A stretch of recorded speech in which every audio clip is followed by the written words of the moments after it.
Planète PE, le podcast du Private Equity. Bonjour et bienvenue sur Planète PE.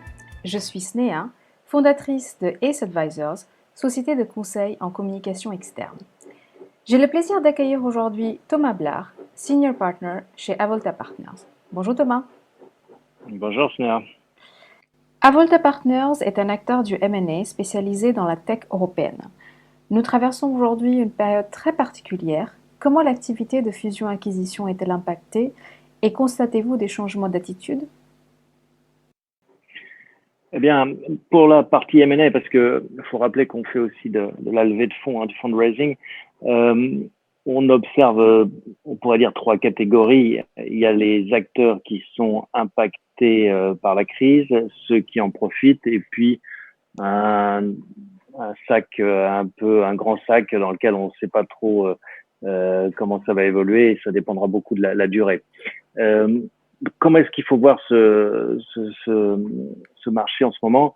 Ceux qui profitent de la crise voient leur business accélérer parce que, on peut prendre des exemples, ils sont dans le digital health, ils sont dans l'éducation à domicile, il y a des outils virtuels, ils sont dans l'entertainment, et donc eux sont bien positionnés pour tirer parti de ce événement et de l'état d'esprit actuel.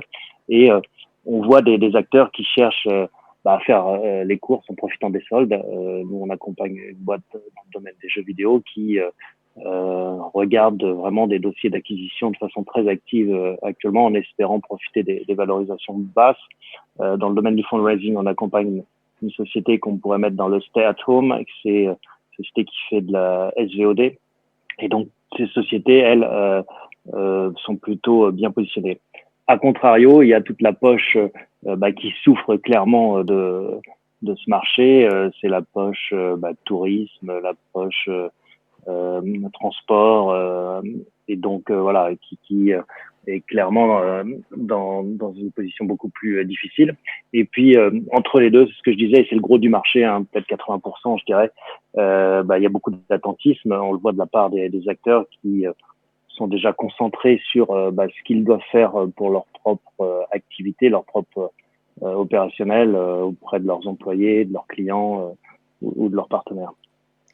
Concrètement, sur les deals de M&A qui étaient en cours avant qu'on rentre dans cette crise et cette période de confinement, on avait notamment vu tout récemment le LBO de Document Store qui est tombé à l'eau quand le fonds LFPI s'est retiré en faisant jouer les clauses de Material Adverse Change.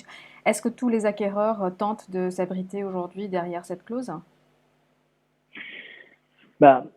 Tous, c'est excessif, mais bon, le monde a changé. Quand Wall Street ou les marchés financiers perdent 30% en quelques jours, quelques semaines, ça peut pas laisser indifférent. Donc, on voit beaucoup d'articles où les gens disent oui, je vais aller jusqu'au bout de mes term sheets, je vais respecter mes engagements. Il y a aussi le contraire qui se passe parce que forcément, ça incite à la prudence d'une part et à la renégociation des clauses et notamment des valos.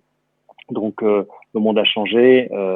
Bien sûr, cette baisse forte sur les actifs financiers cotés va se répercuter et se répercute déjà sur le non-coté.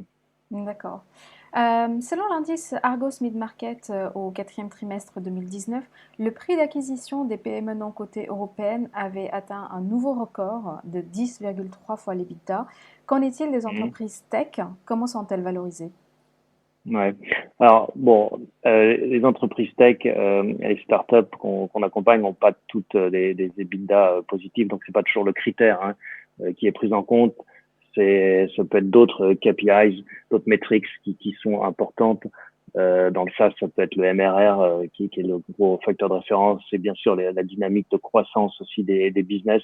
Donc il faut élargir le scope.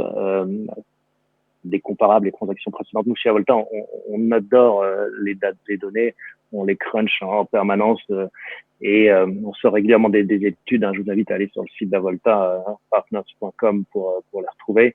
Mais l'année dernière, en M&A tech européenne, il y a eu 227 deals, par exemple, pour une valeur totale de 3,7 milliards d'euros.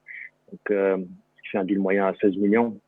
Donc voilà, mais les critères en effet de l'EBITDA est pas forcément celui qu'on retient dans nos discussions, pas toujours. Et la place des licornes dans tout ça? Ben voilà, les licornes, hein, vous savez, c'est cet animal mythologique et c'est lié à une valorisation. Alors, il y a des licornes virtuelles et puis des licornes réelles. Je m'explique, les licornes réelles, c'est celles dont les actions peuvent s'échanger sur une valorisation supérieure à 1 milliard de dollars. Les licornes virtuelles, c'est celles qui font des tours, qui grossissent et qui, on l'espère, arriveront à trouver cette liquidité sur ces ratios et sur ces prix. Chez Avolta, on attire l'attention maintenant depuis plusieurs mois sur le problème de la liquidité sur la tech européenne. Il y a de plus en plus d'investissements qui rentrent, mais les sorties, c'est plus compliqué. Notamment, il y a très peu de sorties sur les marchés financiers européens. Il y a très peu de corporates européens qui rachètent au-delà de 300 millions. C'est souvent un plafond de verre. Et donc, les plus belles licornes européennes vont se faire racheter soit par des entreprises américaines ou chinoises ou se faire coter sur les marchés d'autres continents. Donc là, c'est un vrai enjeu, c'est un vrai souci. Alors, faut préciser quand même qu'il y a des exceptions et actuellement, dans le contexte, il y a une licorne qui est Doctolib, qui, d'après ce qu'on raconte, est en avance de phase sur son business plan. Étant donné le contexte, on peut le comprendre. Mais il faudrait pas que ce soit cette licorne qui cache le troupeau. On va rappeler que Avolta Partners est une banque d'affaires spécialisée dans la levée de fonds et le M&A dans la tech européenne. Merci Thomas. Merci Snéha, à bientôt. Et merci à tous nos auditeurs de nous avoir écoutés. À bientôt. Planète PE, le podcast du Private Equity.